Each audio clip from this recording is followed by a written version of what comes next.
আপনাদের ছোট ভাই ছেলে হিসাবে জানাই কিতাবের মধ্যে পাওয়া যায় বাদশা শিকার করতে যাচ্ছেন, হাতে একটা বন্দুক। বাদশা যেতে যেতে দেখছেন রাস্তার মাঝখানে একটা মুসাফির দাঁড়িয়ে আছে। ওই মুসাফিরটা দাঁড়িয়ে বাদশাকে বলেছিল কি জানেন, বাদশা একবার আপনি দাঁড়ান, আপনার সাথে আমার কিছু কথা আছে। যে ওই সময় বাদশা ঘোড়ার পিঠের উপরে চেপে বলেছিল, মুসাফির তুমি এখন রাস্তা থেকে সরে যাও, রাস্তা থেকে সাইড হয়ে যাও, তোমার সাথে কথা বলার এখন আমার টাইম নাই, সময় নাই। যে কিন্তু মুসাফির বাদশার কথা শোনে না, রাস্তা থেকে সরে না, রাস্তার মাঝখানে দাঁড়িয়ে আবার বাদশাকে বলছে, বাদশা একবার দাঁড়া, আপনার সাথে আমার কিছু কথা আছে। ওই সময় বাদশা ঘোড়ার পিঠের উপরে চেপে বলেছিল, মুসাফির আমি এখন শিকারে বার হয়েছি, শিকার করতে, আমি তোমার সাথে পরে কথা বলবো, তুমি রাস্তা থেকে সরে যাও, সাইড হয়ে যাও। ওই মুসাফির রাস্তা থেকে সরে না, রাস্তার মাঝখানে দাঁড়িয়ে আছে। যখন বাদশা দেখছে মুসাফির রাস্তা থেকে সরতে চাইছে না, ওই সময় বাদশা ঘোড়ার পিঠের ওপর থেকে বলেছিল, মুসাফির কি হয়েছে বলো, আমি তোমার কথা শুনতে রাজি আছি, যখনই হুকুম দিয়েছে কি হয়েছে বলো, শুনতে রাজি আছি। ওই সময় বাদশা যখনই বলেছে, ওই সময় মুসাফির সাজে, আসলে কিন্তু মুসাফির নাই, মুসাফির সাজে বাদশাকে বলছে, বাদশা আমি যে কথাটা বলতে চাই ওইভাবে বলবো না, আপনার মাথাটাকে ঘোড়ার পিঠের ওপর থেকে, ঘোড়ার পিঠের ওপর থেকে একবার নিচু করে দেন, মাথাটাকে নিচু করেন, আমি আপনার কানে কানে কথাটা বলতে চাই। যখনই বাদশা ঘোড়ার পিঠের ওপর থেকে মাথাটা নিচু করে দিলেন, কিতাবের মধ্যে পাওয়া যায় বাদশার কানে কানে গিয়ে বলছে কি জানে, বাদশার কানে কানে গিয়ে বলছে যে আমি হলাম সেই হযরতে আজরাইল আলাইহিস সালাম, আল্লাহ আমাকে পাঠিয়েছে আপনার রূহ, আপনার জানটা কবজ করার জন্য। বাদশা শুনে একটা কথা বলেছিল, কি কথা, যে তাহলে আপনি আমাকে একটু সময় দেন, একটু টাইম দেন। কিন্তু মুসাফির সাজে হযরতে আজরাইল আলাইহিস সালাম বললেন কোনো সময় দেয়া হবে না। যে বাদশা বলছে আপনি আমাকে একটু টাইম দেন, একটু সময় দেন, কিন্তু মুসাফির সাজে হযরতে আজরাইল ফেরেশতা বলছেন আল্লাহর হুকুম হয়ে গেছে, এই টাইমে এই সময় আপনার জানটা কবজ করা হবে। যে এই বাদশার সাথে মুসাফির সাজে হযরতে আজরাইল আলাইহিস সালামের সাথে কথা হতে হতে দেখতে পাওয়া যায় ওই বাদশা হঠাৎ করে ঘোড়ার পিঠের উপর থেকে আল্লাহর জমিনে অর্থাৎ মাটিতে পড়ে গেলেন। ঘোড়ার পিঠের উপর থেকে পড়ে বাদশা সঙ্গে সঙ্গে মারা গেলেন। অনেক মওতের খবর আপনারাও শুনে থাকেন, আপনাদের বললে নিশ্চয়ই বুঝতে পারবে। হঠাৎ করে আপনাদের গ্রামে পাড়ায় খবর আসে, কি খবর, অমুক গ্রামের অমুক পাড়ার যুবক ছেলেটা বাইক অ্যাক্সিডেন্ট করে মারা গেছে। এই খবর পান কি আপনারা? কি শোনেন, এরকম খবর শোনেন কি? শোনা হয় না? যে আবার হঠাৎ করে খবর আছে, কি খবর, অমুক গ্রামের অমুক পাড়ার অমুক ব্যক্তিটা ঘর ভেঙে দেয়াল চাপা পড়ে মারা গেছে। আবার খবর আছে, কি খবর, অমুক গ্রামের অমুক ব্যক্তিটা অমুক মানুষটা পুকুরে ডুবে, নদীতে, সমুদ্রে ডুবে মারা গেছে। আবার এমন মওতের খবর শোনে বাস অ্যাক্সিডেন্ট, ট্রেন অ্যাক্সিডেন্ট করে মারা গেছে, কি সাপে কামড়ে মারা গেছে। এক কথায় বিভিন্ন রকম মওতের খবর আমি আপনি শুনে থাকি। কিন্তু মনে রাখবেন বাইক অ্যাক্সিডেন্ট করে যে যুবকটা মারা গেল, মনে রাখবেন বাইকটা ছিল একটা বাহানা, আসলে কিন্তু যুবকটার হায়াত কিন্তু ছিল না, ওখানে হায়াত শেষ। তাই ওই বাইকটা ছিল একটা বাহানা। পুকুরে ডুবে আপনার সাপে কামড়ে ঘর ভেঙে দেয়াল চাপা পড়ে মারা গেছে, এগুলো হচ্ছে একটা একটা করে বাহানা। যে ট্রেন অ্যাক্সিডেন্ট, বাস অ্যাক্সিডেন্ট, যে এটা হলো একটা বাহানা, আসলে হায়াত নয়, হায়াত শেষ। আর বাদশাও ঘোড়ার পিঠের ওপর থেকে আল্লাহর জমিনে পড়ে বাদশা যে মারা গেল, এটা হলো একটা বাহানা।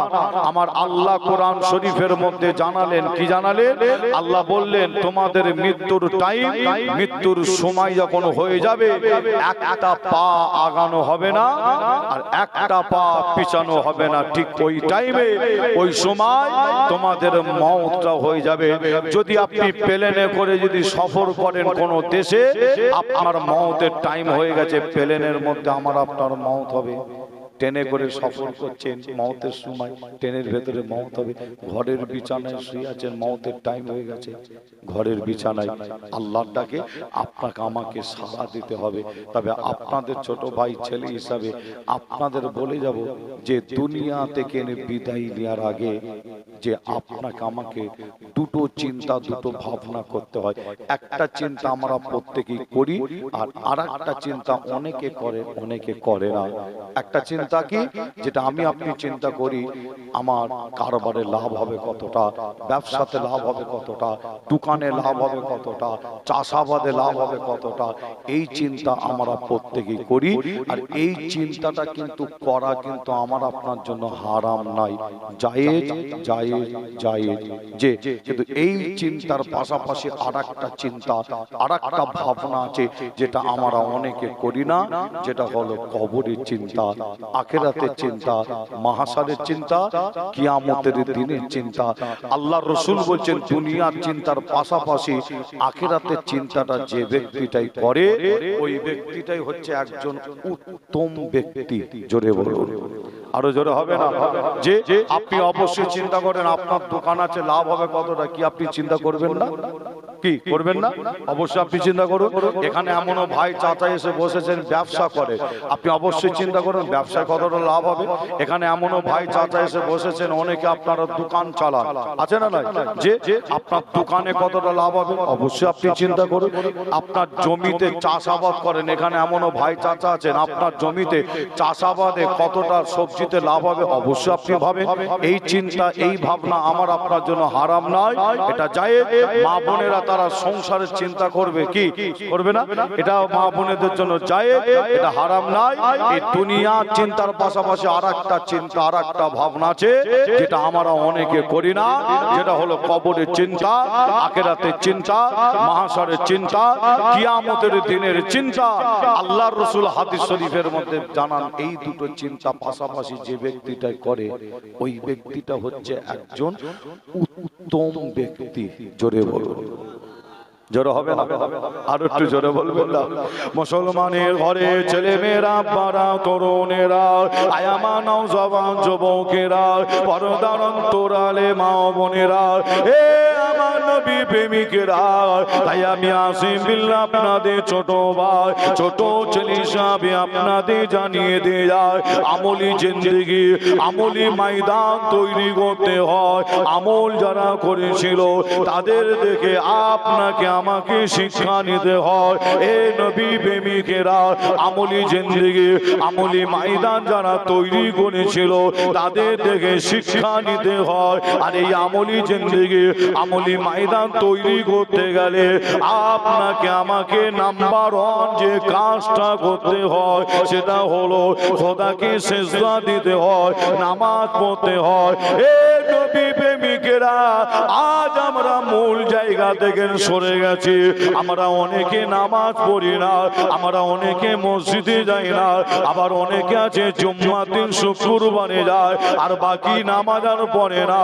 এ যুবকেরা, আমার মুরব্বী চাচা জানেরা, পর্দার অন্তরালে মা বোনেরা, আজ আপনাদের পীরের ঘরের বাচ্চা আমি আপনাদের জানিয়ে দিয়ে যাই, আজ আমরা এই মূল জায়গা থেকে সরে যাওয়ার কারণে আল্লাহর মাদাদ, আল্লাহর সাহায্য আমাদের উপরে হয় না।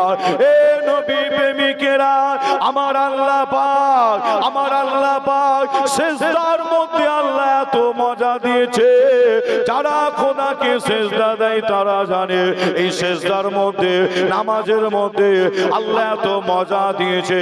পীরের ঘরের বাচ্চা জানিয়ে দিয়ে যায়, আপনি খোদাকে সিজদা দেন, নামাজ পড়ুন, ইনশাআল্লাহ আমার আল্লাহ পাক এই সিজদা দেওয়ার ওসিলায় আপনাকে আমাকে কোনো জায়গায়, দুনিয়া এবং আখিরাতে কোনো জায়গায় আল্লাহ কমতি দেবে না। আরো জোরে বলুন সুবহানাল্লাহ, আরো একটু জোরে বলুন সুবহানাল্লাহ। পৃথিবী জুড়ে একটা কঠিন প্ল্যান, একটা কঠিন চক্রান্ত চালানো হয়। প্ল্যানটা হলো কি, পৃথিবীর জমিন থেকে কোরআনকে কিভাবে কিভাবে মুছে দেয়া যায়, পৃথিবীর জমিন থেকে কিভাবে কোরআনকে মিটিয়ে দেয়া যায়। সারা পৃথিবী জুড়ে এই প্ল্যান, এই চক্রান্ত চালানো হয়। আপনারা নিশ্চয়ই মোবাইলে দেখেছেন কখনো কোরআন শরীফ ছিঁড়ে ছিঁড়ে ছিঁড়ে ছিঁড়ে ফেলে দেওয়া হচ্ছে, যে এই কোরআন ছিঁড়ে ছিঁড়ে ফেলা হচ্ছে, এটা আবার ভিডিও করে মোবাইলে ছাড়া হয়। আবার নিশ্চয়ই আপনারা দেখেছেন কিনা জানি না, আমি নিজে চামড়ার চোখে দেখেছি কোরআন শরীফের উপরে পা দিয়ে দাঁড়িয়ে ছবি তুলে মোবাইলে ছাড়া হয়। আবার এটাও আমি নিজে চামড়ার চোখে দেখেছি কোরআন শরীফের গায়ে আগুন লাগানো হয়, কোরআনকে পুড়িয়ে দেওয়া হয়। যে আপনাদের ছোট ভাই ছেলে হিসাবে বলতে চাই, সারা পৃথিবী জুড়ে কঠিন একটা প্ল্যান চক্রান্ত চালানো হয়। কোরআনকে কিভাবে মিটিয়ে দেওয়া যায়, কোরআনকে কিভাবে মুছে দেওয়া যায়, যুগের পর যুগ একটা চেষ্টাও চালাচ্ছে। কি চেষ্টা? কোরআন শরীফ থেকে একটা ভুল কিভাবে বার করা যায়, আর ওই ভুলটা বার করে সারা পৃথিবীর মানুষের কাছে ছড়িয়ে দেওয়া হবে যে দেখো মুসলমানদের কোরআনের মধ্যে ভুল আছে। আপনাদের কাছে জানতে চাই, আপনারা আমার ভাই চাচা এসে বসেছেন, বলুন কোরআন শরীফের একটা ভুল কিয়ামত পর্যন্ত কেউ দেখাতে পারবে বলে মনে হয়? পারবে? যে যুগের পর যুগ চেষ্টা চালাচ্ছে কোরআন শরীফের একটা ভুল কিভাবে বার করা যায়। ইতিহাস জানাচ্ছে আপনাদের যে যারা কোরআন শরীফের ভুল ধরার জন্য কোরআনের কাছে আগিয়ে গেছে, মনে রাখবেন তারা কিন্তু অশিক্ষিত, মূর্খ যে না, অশিক্ষিত। কোরআনের কাছে যারা আগিয়ে গেছে কোরআনের ভুল ধরার জন্য, তারা কোরআন পড়তে পারে, কোরআন পড়ে তারা কোরআনের আয়াত পড়ে আয়াতের মানে করতে পারে। কোরআন নিয়ে যুগের পর যুগ তারা হচ্ছে আপনার যে তারা গবেষণা করছে কোরআন শরীফ থেকে একটা ভুল কিভাবে বার করা যায়। তবে আপনাদের জানাই, ইতিহাস সাক্ষী দেয় যত কোরআনের কাছে তারা আগায় কোরআনের ভুল ধরার জন্য, ইতিহাস সাক্ষী দেয় যত কোরআন নিয়ে গবেষণা করে তত তাড়াতাড়ি তাদের মধ্যে আবার অনেকে তত তাড়াতাড়ি আল্লাহকে আল্লাহ বলে, নবীকে নবী বলে ঈমান এনে কলমা পড়ে মুসলমান হয়ে গেছে। জোরে বলুন, আর একটু জোরে হবে না? একটা দেশের নাম বলবো আমি আপনাদের কাছে, যে একটা দেশ, সারা পৃথিবীতে অনেক দেশ আছে, প্রত্যেক দেশে তো হচ্ছে একটা দেশ, দেশটার নাম আপনারা শুনেছেন আমেরিকা, নিশ্চয় নাম শুনেছেন। এই আমেরিকার বুকে প্রতি বছরে আপনাদের কাছে প্রত্যেকের কাছে মোবাইল আছে, যদি আপনি মনে করেন মোবাইলে আপনি সার্চ করে দেখবেন, অবশ্যই দেখতে পারেন আমেরিকার মতন দেশে প্রতি বছরে এই কোরআন শরীফ নিয়ে গবেষণা করতে করতে আমেরিকার মতন দেশে প্রতি বছরে হাজার হাজার মানুষ ঈমান এনে কলমা পড়ে মুসলমান হচ্ছে। একবার জোরে বলুন, আর একটু জোরে হবে না? যে কোরআন শরীফকে মিটিয়ে দেবে তাদের প্ল্যান হলো এটাই। কিন্তু আপনাদের জানাই কোরআনের হেফাজত করবে কে? কোরআনের হেফাজত আল্লাহ করবে, তাই তো নাকি? তবে আমি আসিম বিল্লাহ সিদ্দিকী এমন একটা আয়াত সেই কোরআন থেকে বলেছি যে কোরআনের একটা ভুল নাই, কিয়ামত পর্যন্ত কেউ দেখাতে পারবে না। কিন্তু সেই কোরআন থেকে এমন একটা ছোট্ট আয়াত বলেছি যে আয়াতটা আপনারা প্রায় টাইমে প্রায় সময় হাফেজ সাহেবদের মুখ থেকে, ইমাম সাহেবদের মুখ থেকে, মাওলানা সাহেবদের মুখ থেকে প্রায় সময় শুনে থাকেন। আর আমি আসিম বিল্লাহ বলি, দত্তপুকুর থানা শুধু নয়, এখানে এমনও ভাই চাচা আপনাদের মধ্যে বসে থাকতে পারেন, মা বোনেদের মধ্যে এমনও মা বোন বসে থাকতে পারেন, আলোচনা শুনতে পারেন। এখানে এমন অনেক ব্যক্তি আছেন যিনারা কোরআন শরীফ খুলে দিলে কোরআন পড়তে পারবেন না, এখানেও অনেকে থাকতে পারে। কি থাকতে পারে না? কিন্তু আমি আসিম বিল্লাহ এমন একটা আয়াত বলেছি, যিনি কোরআন পড়তে পারে না তিনিও কিন্তু আয়াতটার বাংলা মানে মতলব কি তিনি করে দিতে পারে। যে প্রায় টাইমে শুনে দেখেন আয়াতটা, আবার একবার বলি, আয়াতটা হলো কুল্লু নাফসিন যায়িকাতুল মউত। এই আয়াতটার বাংলা মানে মতলব আমরা প্রত্যেকেই জানি। কি এই আয়াতটার বাংলা মানে মতলব হলো প্রত্যেক নাফসের মৃত্যুর স্বাদ একদিন না একদিন চাখতে হবে, তাই তো নাকি? একদিন না একদিন চাখতে হবে। আজকে আপনারা গ্রামবাসী ভাইরা যে আপনাদের বলে যাই, এই মাহফিলটা করেছেন আমরা যারা হায়াতে আছে আমাদের জন্য যেমন উপকার, যদিও আমাদের জন্য উপকার যদি নাও হয়, মনে রাখবেন যারা কবরবাসী হয়েছে তাদের জন্য কমসে কম দোয়া, অর্থাৎ এই মাহফিল থেকে কবরবাসীদের রুহের মাগফিরাতের জন্য দোয়া চাওয়াতে হবে, তাই তো নাকি? আল্লাহ চাইলে হাত তোলার ওসিলায়, দোয়া চাওয়ার ওসিলায় এই গ্রামে এই পাড়ার যদি কোনো ব্যক্তির কবরে আযাব হয়, আল্লাহ চাইলে ওই ব্যক্তির কবরের আযাবকে মাফ করে দেবে। জোরে হবে না? আমি আসিম বিল্লাহ আলোচনা শুরু করার আগে একটু জানতে চাই, আপনারা বলুন, এই মওত থেকে যদি কোনো ব্যক্তি যদি বাঁচার চেষ্টা করে, ওই ব্যক্তি বাঁচতে পারবে বলে মনে হয়? বাঁচতে পারবে? যে আচ্ছা আপনাদের বলি, আকাশের ওপর দিয়ে প্লেন উড়ে যায়, দেখেছেন তো নাকি? প্লেন উড়ে যায় না? অনেকে আপনারা চেপেছেন, সফর করেছেন বিভিন্ন জায়গায়। এই প্লেনটা আবিষ্কার করেছে কে বলতে পারবে? প্লেনটা আবিষ্কার করেছে কে জানেন না? আকাশের ওপর দিয়ে প্লেন উড়ে যায়, আমরা প্লেন চাপি, আপনিও চেপেছেন বা দেখেছেন। প্লেন আবিষ্কার করেছে কে? আপনার প্লেন আবিষ্কার করেছে তাদের বলা হয় কি? বৈজ্ঞানিক বলা হয়। কি বলা হয়? বৈজ্ঞানিক। যে ইঞ্জিনিয়াররা মিলে প্লেন তারা তৈরি করেছে, আবিষ্কার করেছে। তবে আপনাদের জানাই যে আপনাদের বলে যাই, আপনারা প্লেন যদি নাও চেপে থাকেন, ট্রেন কিন্তু আপনারা প্রত্যেকে কম বেশি চাপেন। ট্রেন চাপেন না? ট্রেন চেপেছেন। এই ট্রেনটা আবিষ্কার করেছে কে? তাদেরও বলা হয় বৈজ্ঞানিক, ইঞ্জিনিয়ার বলা হয়। তবে আপনাদের বলে যায়, বৈজ্ঞানিক ইঞ্জিনিয়ার তারা এত কিছু জিনিস আবিষ্কার করেছে, একটা একটা করে যদি নাম আমি বলি সারা রাত কেটে যাবে, নাম বলে শেষ করা যাবে না। কিন্তু বৈজ্ঞানিকের মাথায় বুদ্ধি দিয়েছে কে? সকলে বলে আল্লাহ, তাই তো নাকি? কিন্তু ওই বৈজ্ঞানিকদের মধ্যে আবার কিছু বৈজ্ঞানিক তারা একটা চেষ্টা চালাচ্ছে। কি চেষ্টা? মানুষকে মওত থেকে চিরকাল কিভাবে বাঁচানো যায়। আপনারা বলুন, বৈজ্ঞানিকরা যদি চেষ্টা করে, একটা মানুষকে বৈজ্ঞানিক কিয়ামত পর্যন্ত বাঁচাতে পারবে বলে মনে হয়? পারবে কি? আপনারা বলছেন না, আমি আসিম বিল্লাহ সিদ্দিকী বলি না। কিন্তু কোরআন কি বলছে?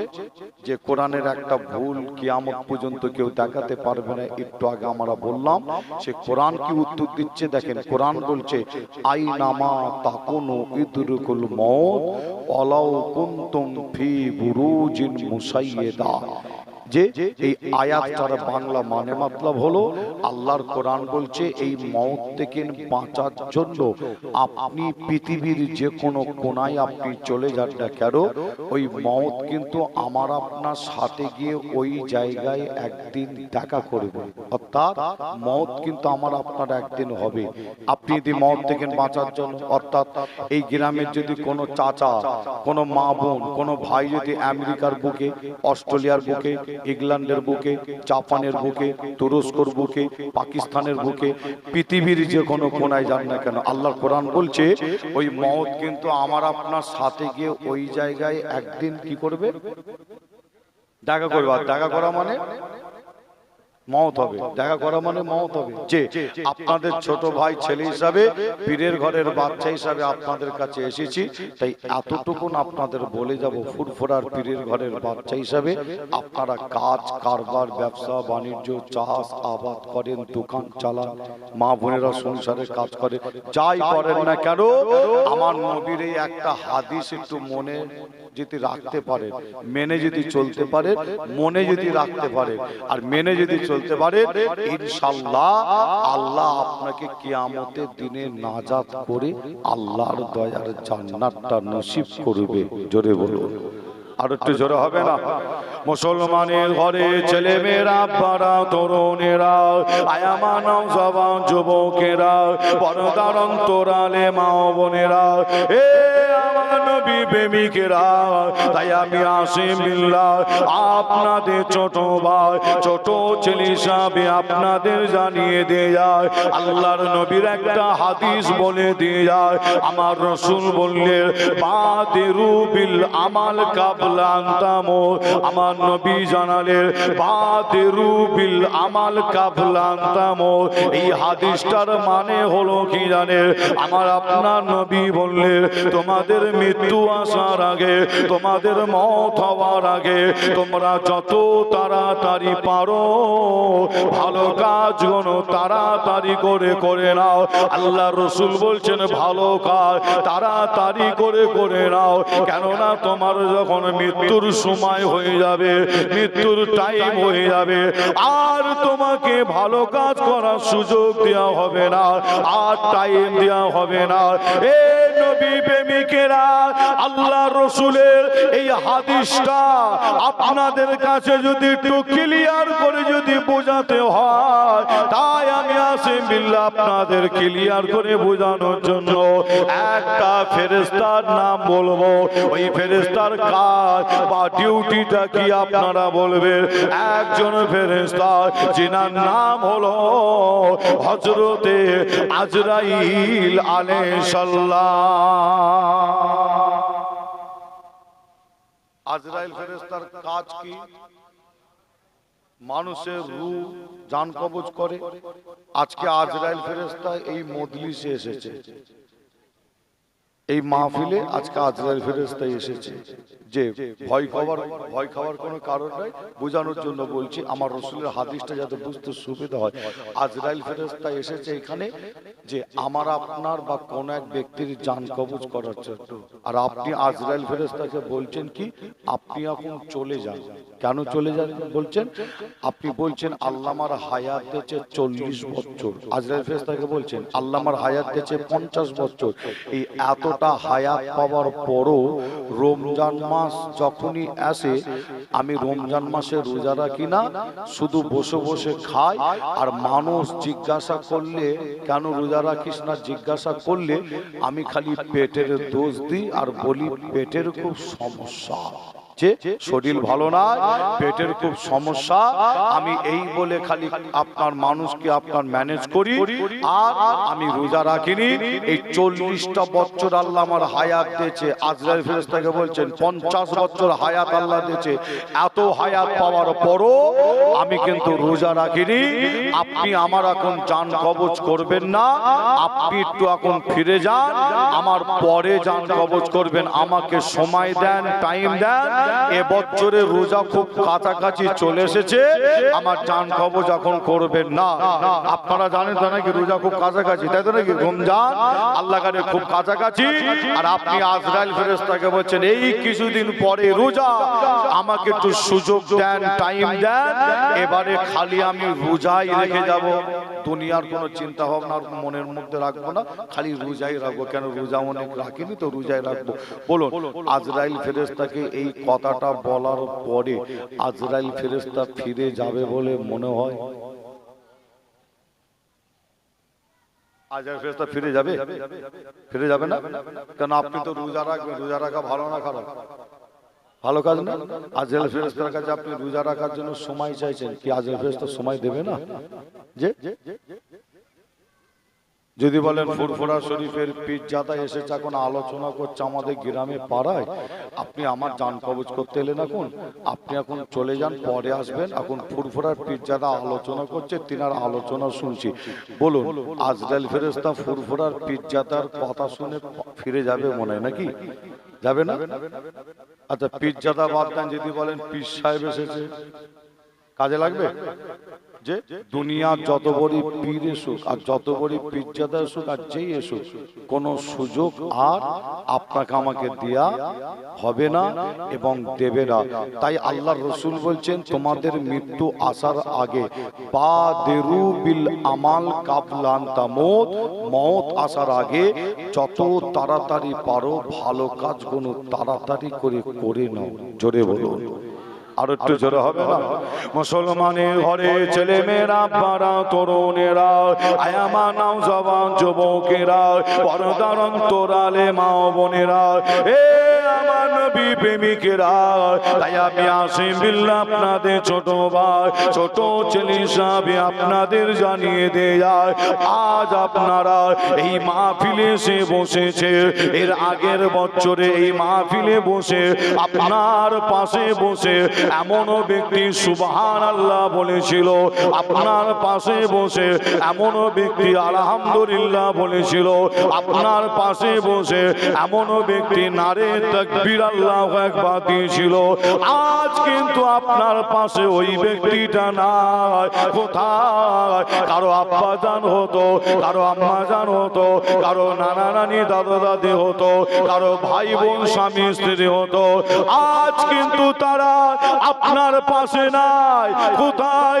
আল্লাহর ডাকে সাড়া দিয়ে অনেকে কবরবাসী হয়ে গেছে। এই যুবকেরা, আপনাকে আমাকেও কবরে যেতে হবে, কেউ রিহাই পাবো না, কবরে প্রত্যেককে যেতে হবে। কিন্তু কিতাবের মধ্যে পাওয়া যায় ওই কবরটা হবে অন্ধকার, কবরটা হবে অন্ধকার। অন্ধকার কাদের জন্য হবে? যখন কোন গুনাহগার বান্দা বান্দি আল্লাহ ডাকে যখন সাড়া দেয়, ওই গুনাহগার বান্দা বান্দিকে আমি আপনি যখন গোসল দিই, কাফন পরায়, খাটিয়ার উপরে তুলি, ওই খাটিয়া কাঁধে করে নিয়ে আমরা যখন গুনাহগার বান্দা বান্দিকে জানাজার ময়দানে নিয়ে চলে যায়, জানাজার নামাজ হয়, আবার খাটিয়া কাঁধে করে নিয়ে ওই গুনাহগার বান্দা বান্দিকে আমরা কবরস্থানে নিয়ে চলে যায়, কবরে নিয়ে গিয়ে ওই গুনাহগার বান্দা বান্দিকে কবরে শুইয়ে দিয়ে মাটি দিয়ে যে যার বাড়ির দিকে যখন ফিরে চলে যায়, এ যুবকেরা, আমার মুরব্বী চাচা জানেরা, পর্দার অন্তরের আলেম মা ও বোনেরা, কিতাবের মধ্যে পাওয়া যায় মাটি দিয়ে যখন আমরা বাড়ির দিকে ফিরে চলে যায়, ওই কবরটা এত অন্ধকার হবে, ওই গুনাহগার বান্দা বান্দি কবরে থাকতে পারবে না, ভয় পেয়ে যাবে, কঠিন অন্ধকার হবে। এ নবী প্রেমিকেরা, কিতাবের মধ্যে পাওয়া যায় যখন কোন নেককার বান্দা বান্দি আল্লাহ ডাকে যখন সাড়া দেয়, ওই নেককার বান্দা বান্দিকে কবরে শুইয়ে দিয়ে মাটি দিয়ে আমরা যখন বাড়ি ফিরে চলে যাই, এ নবী প্রেমিকেরা, ওই নেককার বান্দা বান্দির কবরে আল্লাহ পাক, নেককার বান্দা বান্দির অন্ধকার কবরে আল্লাহ পাক আসমান থেকে একটা নূরের প্রকাশ পাঠিয়ে দেয়, আর ওই নূরের প্রকাশটা নেককার বান্দা বান্দির কবরে গিয়ে ওই অন্ধকার কবরটাকে নূর আলা নূর করে দেয়। জোরে হবে না সুবহানাল্লাহ? আপনি নিজে তখন কবরে শুয়ে ওই নূরের ফোকাসকে একটা প্রশ্ন করবেন। কি প্রশ্ন? আমার অন্ধকার কবরে তো কেউ ছিল না, কে তুমি? আল্লাহু আকবার। নূরের ফোকাসের পরিষ্কার জবান আল্লাহ খুলে দেবে, নূরের ফোকাস পরিষ্কার আওয়াজে আপনাকে উত্তর দিয়ে বলবে, দুনিয়ার জমিনে তুমি নামাজ পড়েছিলে, রোজা রেখেছিলে, দান খায়রাত করেছিলে, জিকির আজকার করেছিলে, ভালো কাজ করেছিলে, ভালো জায়গায় গিয়ে বসেছিলে, গ্রামে পাড়ায় একটা মাহফিল হচ্ছিল, যে খারাপ জায়গায় না বসে থেকে ভালো জায়গায় বসেছিলে, আমি হলাম সেই আমল। আল্লাহ আমাকে তোমার সাথে এই কবরে কিয়ামত পর্যন্ত সঙ্গী করে দিয়েছে। জোরে হবে না? আর একটু জোরে বলবেন না? নূরের ফোকাস পরিষ্কার আওয়াজ আপনাকে উত্তর দেবে কবরে। কি উত্তর দেবে? আমি হলাম সেই আমল, আল্লাহ আমাকে তোমার সাথে এই কবরে কিয়ামত পর্যন্ত সঙ্গী করে দিয়েছে। জোরে হবে না? কবরের সঙ্গী হবে আমার আপনার, কবরের সঙ্গী হবে ঘর বাড়ি টাকা পয়সা, সঙ্গী হবে কি? হবে না। কে হবে সঙ্গী? একমাত্র আমল, তাই তো নাকি? নেক আমল। আর ওই নূরের ফোকাস বলছে কি, বলছে আমি হলাম সেই আমল। আল্লাহ আমাকে তোমার সাথে এই কবরে কিয়ামত পর্যন্ত আল্লাহ সঙ্গী করে দিয়েছে। আরেকবার জোরে বলুন সুবহানাল্লাহ। যে আপনাদের ছোট ভাই ছেলে হিসাবে আপনাদের জানায়, আমলি জিন্দেগি, আমলি ময়দান আপনাকে আমাকে তৈরি করতে হয়। আর আমলি জিন্দেগি, আমলি ময়দান যদি তৈরি করতে পারি, তাহলে মনে রাখবেন কবরটাকে আল্লাহ নূর আলা নূর করে দেবে। যে আপনাদের ছোট ভাই ছেলে হিসাবে আপনাদের বলতে চাই, কিতাবের মধ্যে পাওয়া যায় একজন বাদশা ছিল, আর ওই বাদশার শখ হয়েছিল আমি একটু শিকারে যাব, শিকার করতে যাব। বাদশা করেছে কি, হাতে একটা বন্দুক হাতে করে নিয়ে ঘোড়ার পিঠের ওপরে চেপেছে। বাদশা বলে কথা, বাদশার সাথে লোকজন আছে, তাদেরও হাতে আছে বন্দুক। বাদশা ঘোড়ার পিঠের ওপরে চেপে জঙ্গলের ভেতরে চলে যাচ্ছেন শিকার করতে। এই বাদশা যেতে যেতে যেতে যেতে হঠাৎ করে বাদশা দেখছেন রাস্তার মাঝখানে একটা মুসাফির দাঁড়িয়ে আছে। বাদশা জঙ্গলে যাচ্ছে শিকার করতে। এমনও মানুষ, এমনও ব্যক্তি আপনাদের গ্রামে পাড়ায় নিশ্চয়ই আছে, অনেকে দেখবেন শিকার করতে পছন্দ করে না? আগে এগুলো খুব দেখতে পাওয়া যেত, এখন কিন্তু সেইভাবে দেখতে পাওয়া যায় না। দেখবেন অনেকে আবার শিকার করতে বার হতো, আজও অনেকে আছে বিভিন্ন রকম শিকার করে। কিন্তু আপনাদের ছোট ভাই ছেলে হিসাবে জানাই, কিতাবের মধ্যে পাওয়া যায় বাদশা শিকার করতে যাচ্ছেন, হাতে একটা বন্দুক। বাদশা যেতে যেতে দেখছেন রাস্তার মাঝখানে একটা মুসাফির দাঁড়িয়ে আছে। ওই মুসাফিরটা দাঁড়িয়ে বাদশাকে বলেছিল কি জানেন, বাদশা একবার আপনি দাঁড়ান, আপনার সাথে আমার কিছু কথা আছে। যে ওই সময় বাদশা ঘোড়ার পিঠের উপরে চেপে বলেছিল, মুসাফির তুমি এখন রাস্তা থেকে সরে যাও, রাস্তা থেকে সাইড হয়ে যাও, তোমার সাথে কথা বলার এখন আমার টাইম নাই, সময় নাই। যে কিন্তু মুসাফির বাদশার কথা শোনে না, রাস্তা থেকে সরে না, রাস্তার মাঝখানে দাঁড়িয়ে আবার বাদশাকে বলছে, বাদশা একবার দাঁড়া, আপনার সাথে আমার কিছু কথা আছে।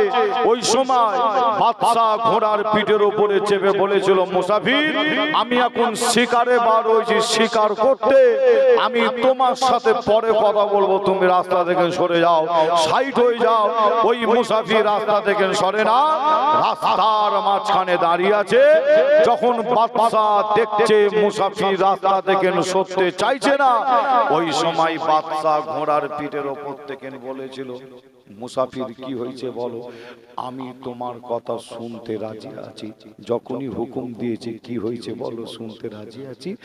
ওই সময় বাদশা যখনই বলেছে, ওই সময় মুসাফির সাজে, আসলে কিন্তু মুসাফির নাই, মুসাফির সাজে বাদশাকে বলছে, বাদশা আমি যে কথাটা বলতে চাই ওইভাবে বলবো না, আপনার মাথাটাকে ঘোড়ার পিঠের ওপর থেকে একবার নিচু করে দেন, মাথাটাকে নিচু করেন, আমি আপনার কানে কানে কথাটা বলতে চাই।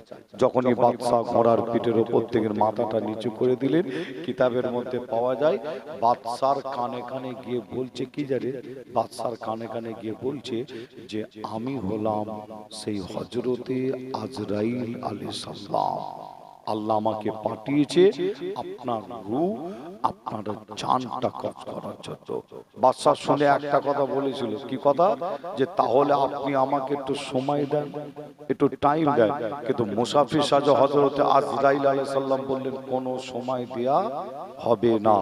যে বাদশা বলছে আপনি আমাকে একটু টাইম দেন, একটু সময় দেন, কিন্তু মুসাফির সাজে হযরতে আজরাইল ফেরেশতা বলছেন আল্লাহর হুকুম হয়ে গেছে, এই টাইমে এই সময় আপনার জানটা কবজ করা হবে। যে এই বাদশার সাথে মুসাফির সাজে হযরতে আজরাইল আলাইহিস সালামের সাথে কথা হতে হতে দেখতে পাওয়া যায় ওই বাদশা হঠাৎ করে ঘোড়ার পিঠের উপর থেকে আল্লাহর জমিনে অর্থাৎ মাটিতে পড়ে গেলেন। ঘোড়ার পিঠের উপর থেকে পড়ে বাদশা সঙ্গে সঙ্গে মারা গেলেন। অনেক মওতের খবর আপনারাও শুনে থাকেন, আপনাদের বললে নিশ্চয়ই বুঝতে পারবে।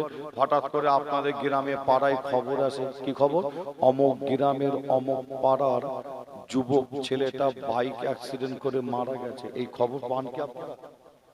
কি শোনেন এরকম খবর শোনেন কি শোনা হয় না যে আবার হঠাৎ করে খবর আছে কি খবর অমুক গ্রামের অমুক পাড়ার অমুক ব্যক্তিটা ঘর ভেঙে দেয়াল চাপা পড়ে মারা গেছে আবার খবর আছে কি খবর অমুক গ্রামের অমুক ব্যক্তিটা অমুক মানুষটা পুকুরে ডুবে নদীতে সমুদ্রে ডুবে মারা গেছে আবার এমন মওতের খবর শুনে বাস অ্যাক্সিডেন্ট ট্রেন অ্যাক্সিডেন্ট করে মারা গেছে কি সাপে কামড়ে মারা গেছে এক কথায় বিভিন্ন রকম মওতের খবর আমি আপনি শুনে থাকি কিন্তু মনে রাখবেন বাইক অ্যাক্সিডেন্ট করে যে যুবকটা মারা গেল মনে রাখবেন বাইকটা ছিল একটা বাহানা আসলে কিন্তু যুবকটার হায়াত কিন্তু ছিল না ওখানে হায়াত শেষ তাই ওই বাইকটা ছিল একটা বাহানা পুকুরে ডুবে আপনার সাপে কামড়ে ঘর ভেঙে দেয়াল চাপা পড়ে মারা গেছে এগুলো হচ্ছে একটা একটা করে বাহানা যে ট্রেন অ্যাক্সিডেন্ট বাস অ্যাক্সিডেন্ট যে এটা হলো একটা বাহানা আসলে হায়াত নয়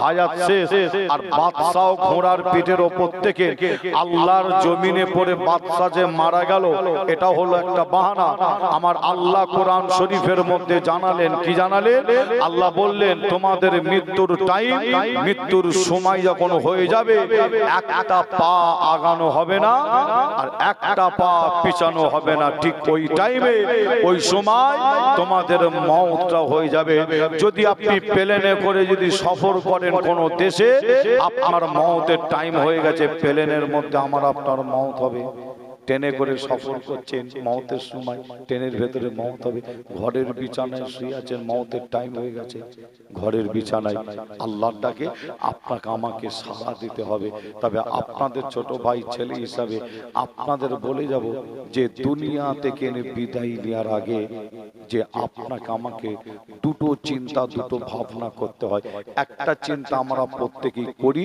আর আরেকটা চিন্তা অনেকে করে অনেকে করে না একটা চিন্তা কি যেটা আমি আপনি চিন্তা করি আমার কারবারে লাভ হবে কতটা ব্যবসাতে লাভ হবে কতটা দোকানে লাভ হবে কতটা চাষাবাদে লাভ হবে কতটা এই চিন্তা আমরা প্রত্যেকেই করি আর এই চিন্তাটা কিন্তু করা কিন্তু আমার আপনার জন্য হারাম নাই জায়েজ জায়েজ জায়েজ যে কিন্তু এই চিন্তার পাশাপাশি আরেকটা চিন্তা আরেকটা ভাবনা আছে যেটা আমরা অনেকে করি না যেটা হলো কবরের চিন্তা আখিরাতের চিন্তা মাহশারের চিন্তা কিয়ামতের দিনের চিন্তা আল্লাহ রাসূল বলেন দুনিয়ার চিন্তার পাশাপাশি আখিরাতের চিন্তাটা যে ব্যক্তিটাই করে ওই ব্যক্তিটাই হচ্ছে একজন উত্তম ব্যক্তি জোরে বলুন আরো জোরে হবে না যে আপনি অবশ্যই চিন্তা করেন আপনার দোকান আছে লাভ হবে কতটা কি আপনি চিন্তা করবেন না কি করবেন না অবশ্যই আপনি চিন্তা করুন এখানে এমনও ভাই চাচা এসে বসেছেন ব্যবসা করে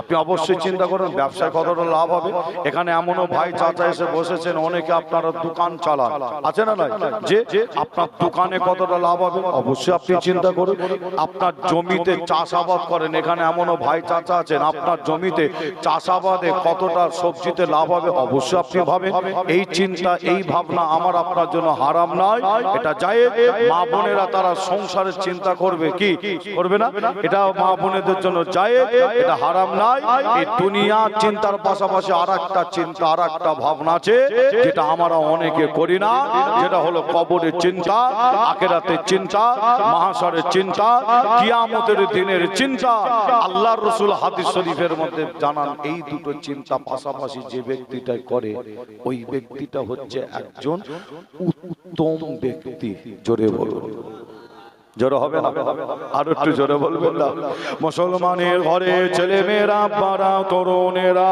আয়ামা নওজওয়ান যুবকেরা পর্দার অন্তরালে মা বোনেরা এ আমার নবী প্রেমিকেরা তাই আমি আসিম বিল্লাহ আপনাদের ছোট ভাই ছোট ছেলে হিসাবে আপনাদের জানিয়ে দিয়ে যায় আমলি জিন্দেগি আমলি ময়দান তৈরি করতে হয় আমল যারা করেছিল তাদের দেখে আপনাকে আমাকে শিক্ষা নিতে হয় এ নবী প্রেমিকেরা আমলি জিন্দেগি আমলি ময়দান যারা তৈরি করেছিল তাদের দেখে শিক্ষা নিতে হয় আর এই আমলি জিন্দেগি আমলি ময়দান তৈরি করতে গেলে আপনাকে আমাকে নাম্বার ওয়ান যে কাজটা করতে হয় সেটা হলো খোদাকে সিজদা দিতে হয় নামাজ পড়তে হয় এ নবী প্রেমিকেরা, আজ আমরা মূল জায়গা থেকে সরে গেছি।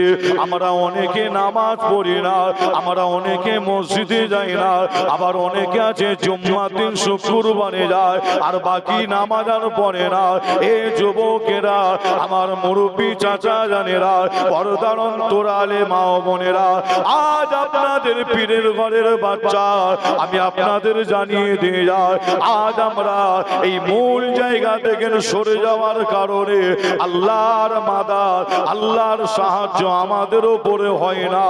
এ নবী প্রেমিকেরা, আমার আল্লাহ পাক, আমার আল্লাহ পাক সিজদার মধ্যে আল্লাহ এত মজা দিয়েছে, যারা খোদাকে সিজদা দেয় তারা জানে এই সিজদার মধ্যে, নামাজের মধ্যে আল্লাহ এত মজা দিয়েছে।